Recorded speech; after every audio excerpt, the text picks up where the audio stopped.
আলাইকুম। হ্যালো বন্ধুরা, আজকে দুপুরে রান্নার মেনুতে ছিল ডিম আলুর ডাল। আর ডিম আলুর ডালটা আমি কীভাবে রান্না করলাম সেটাই তোমাদের সাথে আজকে শেয়ার করব। আমি এখানে ডাল ধুয়ে নিয়েছি, তারপরে আলু, পেঁয়াজ, কাঁচামরিচ, টমেটো, ধনেপাতা সব কিছু এখানে রেডি করে নিয়েছি। রান্নার আগে সব কিছু রেডি করে নিলে রান্না করতে খুবই সহজ হয়।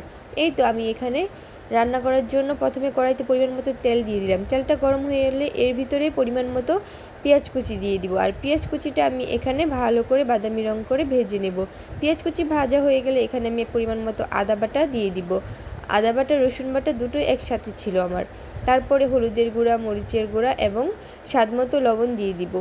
সব কিছু একসাথে দিয়ে ভালো করে অল্প পরিমাণ পানি দিয়ে কষিয়ে নেব। মশলাটা যখন কষানো হয়ে যাবে তার ভিতরে আমি দিয়ে দিব 2টা তেজপাতা এবং আগে থেকে ধুয়ে কেটে রাখা আলুগুলো দিয়ে দিব। এখানে আমি আলুগুলো দিয়ে ভালো করে মশলার সাথে মাখিয়ে কষিয়ে নিব। এরপর আমি এখানে ডালগুলো দিয়ে দিব। ডাল আলুর সাথে দিয়ে ভালো করে একসাথে সব কিছু মিক্স করে কষিয়ে নিব। আমি এখানে মুসুরি ডাল দিয়ে আজকে রান্না করব। এটা অন্য ডাল দিয়েও রান্না করা যায়। তারপরে এই তো একটা ঢাকনা দিয়ে ঢেকে রেখে দিলাম। ঢাকনা উঠিয়ে কিছুক্ষণ পর আমি একটা লাড়া দিয়ে এর ভিতরে দিয়ে দিব টমেটো কুচি। এবার সব কিছু একসাথে ভালো করে মিশিয়ে এর ভিতরে আমি দিয়ে দিব পরিমাণ মতো পানি। পানির পরিমাণটা আমি একটু বেশি দেব এখানে ডালটা ফোটার জন্য। এই তো এদিক দিয়ে আমি এখানে 3টা ডিম নিয়েছি। এই ডিম 3টা এখন আমি ভেজে নেব। এখানে আমি 3টা ডিমকে 2টা ভাজবো। এই তো দেখুন কত বড় বড় করে ডিমটা ভালো করে ভেজে নিচ্ছি। দেখেই এখন আমার ডিম ভাজা খেতে ইচ্ছে করছে। এই তো এদিক দিয়ে আমার ডালের পানিটাও ফুটে গেছে। এখন আমি এর ভিতরে কয়েকটা কাঁচামরিচ দিয়ে দিব। কাঁচামরিচ দিয়ে আবারও ঢাকনা দিয়ে ঢেকে রেখে দিব।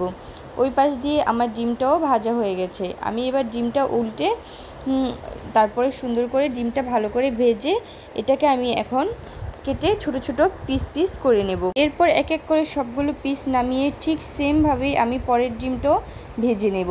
ওই দিক দিয়ে আমার ডালটা ভিতরে আমি একটা ডাল ঘুটনি দিয়ে ভালো করে ডালটা ঘুটে নিব। এই ঘুটার কারণে আলুটাও একটু নরম নরম হয়ে ভেঙে যাবে, তারপরে সব কিছু ঘন ঘন হয়ে যাবে। এই তো দেখুন ফাইনালি আমার ডিম ভাজাগুলো হয়ে গেছে। এখানে আমি ডিমের পিসগুলো ডালের ভিতরে দিয়ে দিব। একে একে সবগুলো পিস দিয়ে আমি ডালের ভিতরে কিছুক্ষণ রেখে তারপরে একটা বলক দিয়ে নিব। এই তো আমার পিসগুলো দেওয়া হয়ে গেছে। এখন আমি একটা ঢাকনা দিয়ে ঢেকে দেব। ঢাকনাটা উঠিয়ে এখানে আমি একটা হালকাভাবে লাড়া দিব। দেখুন ডালটা কি ঘন ঘন হয়ে এসেছে। এখন এই ডালটা ডিমগুলোতে চুপসে খেয়ে একদম রসগোল্লার মতো হয়ে যাবে। এরপরে আমি এখানে ভাজা জিরের গুঁড়ো দিয়ে দিব এবং অনেকটা পরিমাণ ধনেপাতা দিব। এইভাবে ডিম আলুর ডাল রান্না করলে খেতে যে কতটা মজা হয় তা একবার আপনারা বাসায় বানিয়ে খেয়ে নিজেরাই দেখবেন। দেখুন কতটা লোভনীয় হয়েছে, দেখেই বোঝা যাচ্ছে। আমার তো দেখে এখনই আবার খেতে ইচ্ছে করছে।